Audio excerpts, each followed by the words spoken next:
Hello friend, स्वागत है आपका अपने चैनल टेक डबल अड्डा पे। फ्रेंड, आरआरबी ग्रुप डी का 14 सितंबर का तीनों शिफ्ट का पेपर हो चुका है और तीनों शिफ्ट में पूछे गए जीएस और जीके के क्वेश्चन को यहाँ पे हम कवर करेंगे। अगर आपको वीडियो पसंद आएगी तो लाइक और शेयर भी कर देना और चैनल पर ना तो प्लीज़ सब्सक्राइब भी कर लेना। तो सबसे पहले देखते हैं पहले शिफ्ट में जो क्वेश्चन पूछा गया था आज 14 सितंबर को। इसमें क्वेश्चन था, देखिए आपके आईपीएल से क्वेश्चन था और आईपीएल में आपको पूछा है कैप्टन कौन है। तो हाल में मार्च 2020 में जो आईपीएल हुआ है उसमें बेंगलोर के कप्तान कौन था। तो बेंगलोर का कप्तान आपका कौन थे? डू प्लेसिस थे। इसके बाद क्या है, अभी इसके पहले कौन थे? विराट कोहली। उन्होंने अपनी कप्तानी छोड़ दी है आईपीएल से भी, तो उनकी जगह पे कौन अब आ गए थे? Du Plessis. इसलिए ये क्वेश्चन आपके इसमें आया है। दूसरा क्वेश्चन है, हिंदुस्तान सोशलिस्ट पार्टी की स्थापना किसने की थी? तो हिंदुस्तान सोशलिस्ट पार्टी की स्थापना आपके राम प्रसाद बिस्मिल जी ने की थी। फिर अगला क्वेश्चन है आपका, ये है आपका साइंस का क्वेश्चन। फेरस सल्फेट को गर्म करने पे हमें क्या मिलेगा? तो जब हम फेरस सल्फेट को गर्म करते हैं तो वो क्या मिलता है हमें? Ferrous oxide. फिर है, अन्नामलाई की पहाड़ी कहाँ पर है? तो ये आपका क्वेश्चन बेसिकली ज्योग्राफी से है। तो ज्योग्राफी से भी काफ़ी क्वेश्चन आ रहा है, नदियों से आ रहा है, पहाड़ से आ रहा है। तो अन्नामलाई की पहाड़ी कहाँ पे है? अन्नामलाई की पहाड़ी ये है आपका, यहाँ पे है केरल। केरल के बगल में ये क्या है? तमिलनाडु। तो तमिलनाडु में कौन सी है? अन्नामलाई की पहाड़ियाँ हैं। तो यहाँ पे है आपका अन्नामलाई, ये है तमिलनाडु। फिर है आपका, वर्धमान महावीर कौन से नंबर के तीर्थंकर थे? तो ये आपके जो भगवान हैं, भगवान महावीर जो हैं, ये हैं आपके 24वें नंबर के क्या हैं? तीर्थंकर हैं। फिर है, वर्ल्ड एथलेटिक्स चैंपियनशिप 2022 में कांस्य पदक विजेता कौन थे? तो ये देखिए, वर्ल्ड एथलेटिक्स चैंपियनशिप जो 2022 में हुआ है उसमें कांस्य पदक जीते थे, ये हैं आपके नीरज चोपड़ा। और इस बार का भी डायमंड लीग है, उसमें नीरज चोपड़ा क्या जीत चुके हैं? गोल्ड। तो इसको भी आप ध्यान रखिएगा। अभी हाल फिलहाल में हुआ है डायमंड लीग, ये सितंबर या अगस्त लास्ट वीक में हुआ है। साल 2022-23 में भारत की इकोनॉमी ग्रोथ रेट क्या है? तो जो साल 2022-23 में है भारत की इकोनॉमी, ये आपकी एक्चुअल कितनी है? 8.6। अगर आपसे पूछेगा आईएमएफ कितना बोला था, तो आईएमएफ बोला था इकोनॉमी कितनी होगी? 9%, लेकिन उससे कम हुआ है, 8.6 ही हो पाया है। कांग्रेस सोशलिस्ट पार्टी के संस्थापक कौन थे? तो ये आपका क्वेश्चन आया था, कांग्रेस सोशलिस्ट पार्टी के संस्थापक कौन थे? तो इसको आप देख सकते हो। मनमोहन सिंह पहली बार वित्त मंत्री कब बने थे? तो जो बेसिकली क्वेश्चन था, मनमोहन सिंह किस के कार्यकाल में, किस प्रधानमंत्री के कार्यकाल में आपके वित्त मंत्री थे? आप सबको पता होगा, जब भारत में मंदी आई थी तो इन्होंने ही सुधारा था। तो ये आपके 1991 में नरसिंह राव की जब सरकार थी उस समय 1991 में ये क्या थे? भारत के वित्त मंत्री। फिर है अगला, पहली बार भारत में बैंक का राष्ट्रीयकरण कब हुआ था? तो पहली बार भारत में बैंकों का राष्ट्रीयकरण कब हुआ था? 1969 में। आपके भारत में जितने भी बैंक थे उनको गवर्नमेंट बैंक किया जा रहा था, और अब क्या हो रहा है? जितने भी गवर्नमेंट बैंक हैं उनको प्राइवेट किया जा रहा है। फिर है आपका, देखिए अपॉइंटमेंट से भी क्वेश्चन आया है एलआईसी में 2022। तो इस बार जो करंट अफेयर आ रहे हैं वो लगभग आपके क्या आ रहे हैं? 2022 के ही आ रहे हैं। जैसे एक 2021 का क्वेश्चन पूछ लिया था, तो कहीं कहीं क्वेश्चन पूछ रहा है आपका, कुश्ती चैंपियनशिप किसने जीता था? तो वो थी अंशु मलिक। ये आपका 17 अगस्त को जो सबसे पहला वाला शिफ्ट हुआ था उसमें ये क्वेश्चन पूछा गया था, और बाकी तो 2022 का ही आ रहा है। तो ये एलआईसी 2022 के चेयरमैन हैं आपके M R Kumar. M R क्या है? कुमार। ये आपके क्या हैं? एलआईसी के चेयरमैन। फिर है आपका, पंचायती राज व्यवस्था किस राज्य में लागू नहीं है? तो ये है आपका नागालैंड, मेघालय और मिजोरम।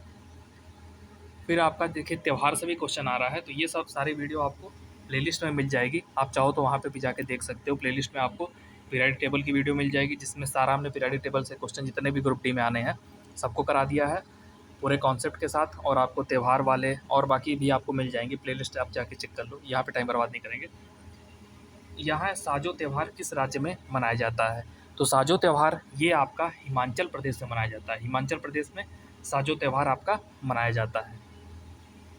फिर है नाबार्ड डेयरी फार्मिंग स्कीम 2022, इसके बारे में एक क्वेश्चन पूछा था। परफेक्ट क्वेश्चन क्या था ये नहीं पता है, लेकिन नाबार्ड डेयरी फार्मिंग से आपका क्वेश्चन पूछा था, इसके बारे में आप पढ़ सकते हो।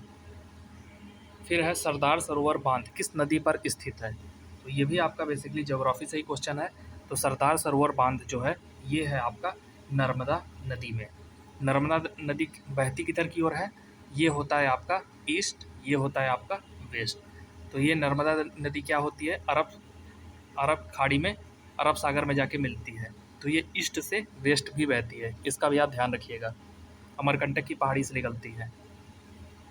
फिर है आपका फ्लोएम का कार्य क्या है?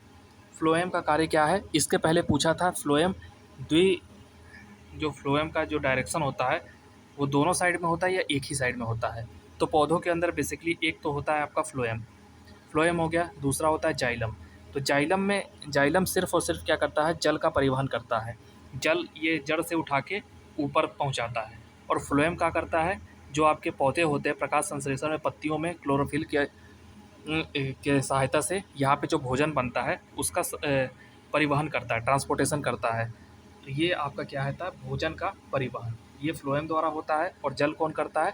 जाइलम के द्वारा आपका जड़ों से जल को ले जाया जाता है। फिर है इसमें इनमें से कौन सी नदी पंजाब में नहीं बहती है? तो आपको 4 ऑप्शन दिया हुआ था और उसमें था ब्रह्मणी नदी, ये आपके पंजाब से नहीं बहती है। फिर आवर्धन से एक क्वेश्चन पूछा गया था। अब ये क्वेश्चन क्या था? इसी के से रिलेटेड था, आवर्धन से ही। तब ये क्वेश्चन एग्जैक्ट नहीं पता है। फिर है आपका चुंबक में चुंबकीय क्षेत्र की दिशा क्या होती है? जो भी आपका चुंबक होता है ये होता है एन और एस। तो यहाँ से फ्लक्स लाइन निकल के कहाँ जाती है? नॉर्थ से निकल के आपके कहाँ जाती है? साउथ में। नीचे भी नॉर्थ से लेके साउथ में। ये लाइन आपस में कभी भी कट नहीं करती है, मतलब कि कभी भी एक दूसरे को काटेंगी नहीं, इसका भी आप ध्यान रखिएगा। इसी को क्या कहा जाता है? फ्लक्स। जो आप फ्लक्स पढ़ते हो तो यही होता है फ्लक्स। ये आपस में कभी भी एक दूसरे को नहीं काटती हैं। तो ये उत्तर से दक्षिण, जिसको नॉर्थ से साउथ भी कहा जाता है। तो ये आपके पहले शिफ्ट का क्वेश्चन हो गया। अब चलते हैं सेकंड शिफ्ट में।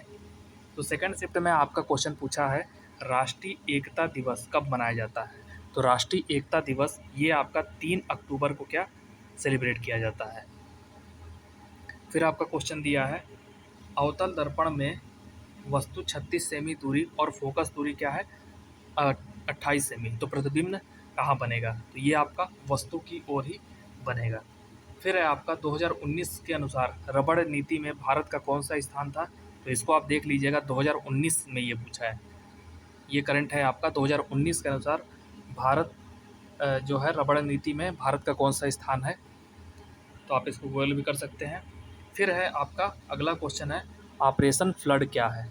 कब हुआ था? ऑपरेशन फ्लड जो है ये 1970 से 1972, 2 साल के लिए हुआ था ऑपरेशन फ्लड। फिर है आपका आर्य समाज की स्थापना किसने की थी? तो आर्य समाज की स्थापना कौन किया था? ये तो काफ़ी इजी क्वेश्चन है। ये है आपके दयानंद सरस्वती। तो आर्य समाज कौन किया है? दयानंद सरस्वती के द्वारा। फिर अगला क्वेश्चन है आपका, थोड़ा इसको छोटा कर लेते हैं।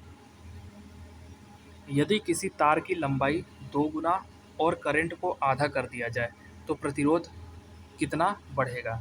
अगर हम किसी तार की लंबाई को क्या कर देते हैं? 2 गुना कर देते हैं, करंट को आधा कर देते हैं, तो देखिए रजिस्टेंस का करंट से कोई अभी रिलेशन नहीं है जब तक कि वोल्टेज ना दिया जाए।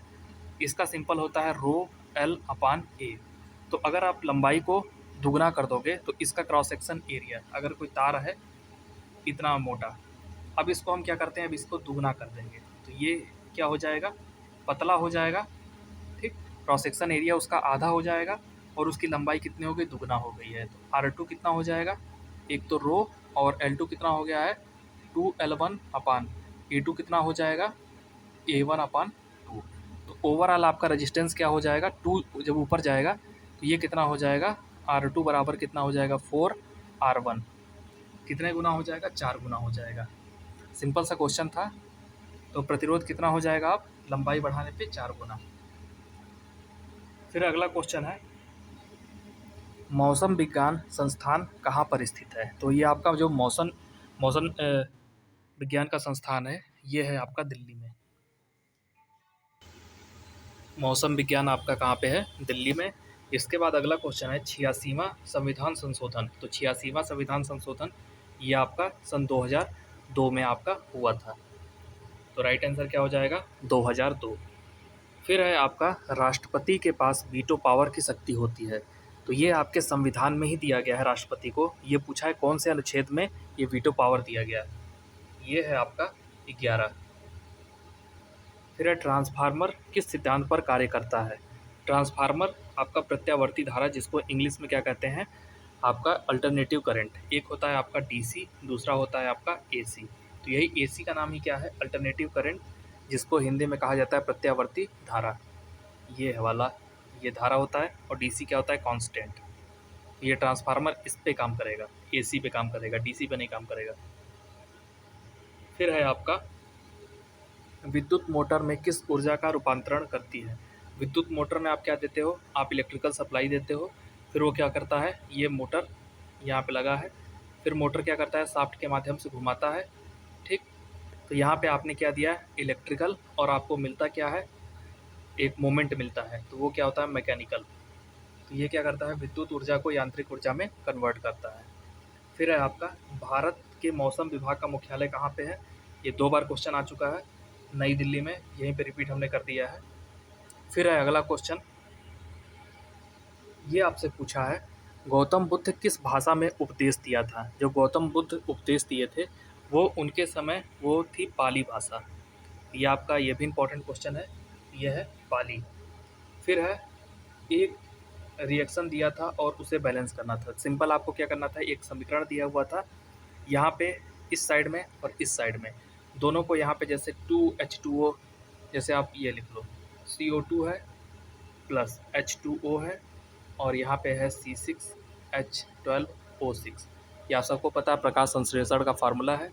फिर आपको ऑक्सीजन मिलता है। तो क्या करता है, आपका पौधा कार्बन डाइऑक्साइड लेता है, जल लेता है, उसके साथ वो क्या बनाता है, ग्लूकोज, और यहाँ पे ऑक्सीजन देगा।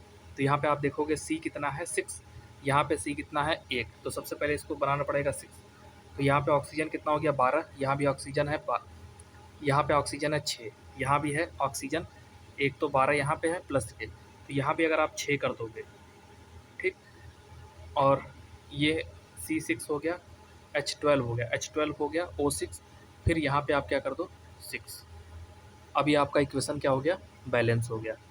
ठीक, तो यही आपको इक्वेशन क्या करना था, सिर्फ बैलेंस। फिर है आपका एक दिया हुआ था कौन सी धातु सबसे ज़्यादा अभिक्रियाशील है। तो ये आपका ऑप्शन दिया हुआ था, उस ऑप्शन के हिसाब से कौन था, सीजियम। ठीक, सबसे ज़्यादा अभिक्रियाशील। फिर है आपका क्वेश्चन, क्षोभ मंडल और समताप मंडल के बीच कौन सी सीमा होती है। क्षोभ मंडल और समताप मंडल के बीच की सीमा जो है वो है क्षोभ सीमा। अब आपके 2 शिफ्ट के क्वेश्चन हो गए, अब ये आपका 3rd शिफ्ट है, इसके भी क्वेश्चन को देखते हैं। लाल बहादुर शास्त्री संस्कृत विद्यालय कहाँ पे है। तो लाल बहादुर शास्त्री संस्कृत विश्वविद्यालय जो है आपका ये है नई दिल्ली के अंदर।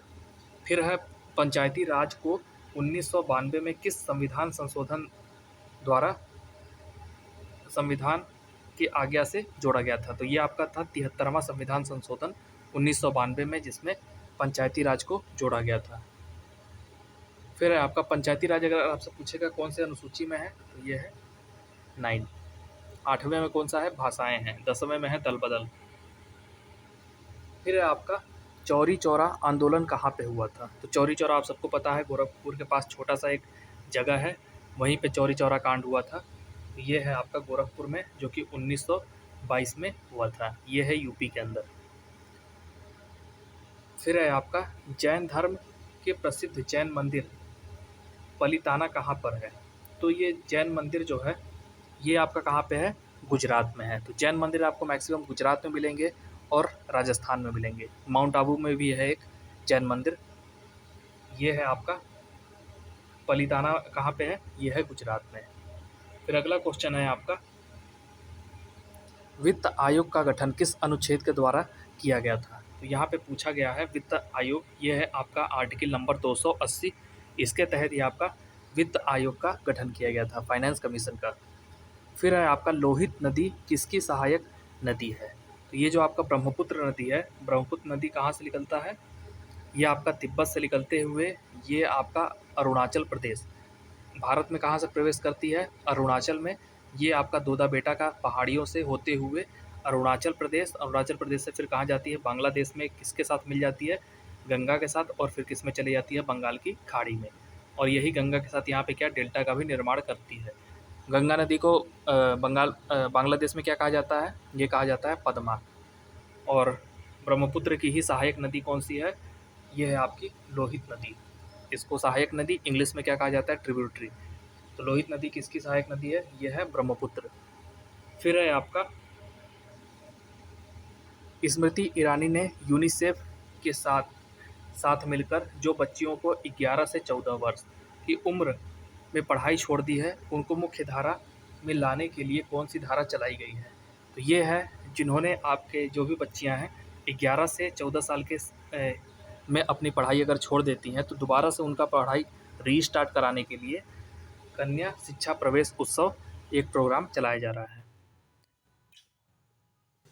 अगला क्वेश्चन आपका फिर आईपीएल से आ गया है। इसके पहले आपका आईपीएल से आया था बेंगलोर का कप्तान कौन था।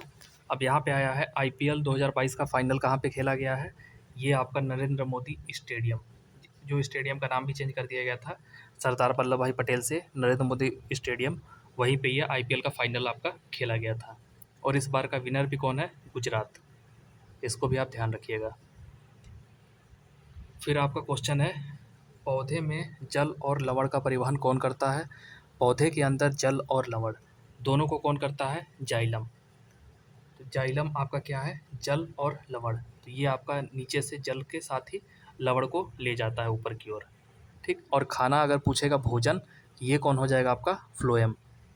फ्लोएम क्या करेगा, ये आपका भोजन को करेगा, और जल और लवण को कौन करेगा, जाइलम। फिर आपका अभी हिमाचल का वो पूछा था त्यौहार, अब आपसे पूछा है लद्दाख का त्यौहार। लोसार त्यौहार कहाँ पे मनाया जाता है, तो लोसार त्यौहार आपका लद्दाख का त्यौहार है। ये आपका लद्दाख का त्यौहार है। फिर है भारत में प्रायद्वीपीय नदी में सबसे बड़ी नदी कौन सी है, तो जो आपका प्रायद्वीपीय है, ठीक है, पेनिनसुलर इंडिया। पेनिनसुलर इंडिया ये जो है आपका 3 तरफ से ये क्या होता है, पानी से घिरा होता है, ठीक है। तो वैसे तो आपके भारत की सबसे बड़ी नदी कौन सी है, ये आपकी गंगा हो गई है, लेकिन अगर आप ये पेनिनसुलर इंडिया में अगर बात करोगे तो ये है आपकी गोदावरी नदी। गोदावरी नदी ये आपकी कौन सी है, दक्षिण भारत की इसको गंगा भी कहा जाता है। तो ये भारत की प्रायद्वीपीय नदियों में सबसे बड़ी नदी ये है गोदावरी। तो आपका राइट आंसर क्या हो जाएगा, गोदावरी। तो फ्रेंड आपका आज का वीडियो कैसा लगा प्लीज़ कमेंट करके ज़रूर बताइएगा। वीडियो पसंद आए तो लाइक और शेयर भी करिएगा। बाकी आप चैनल को सब्सक्राइब करिए, वहाँ पे आपको काफ़ी इन्फॉर्मेशन मिलेगा। अगर आपको एनटीपीसी सीबीटी 2 का जो पेपर हुआ था उसके अंदर जो आपके जितने भी रीजनिंग वाले क्वेश्चन पूछे गए थे उन सबको एक ही वीडियो में करा दिया है। वो काफ़ी बेहतरीन रीजनिंग के क्वेश्चन है, अगर आप चाहो तो उसको वीडियो को देख सकते हो। So thank you for watching this video.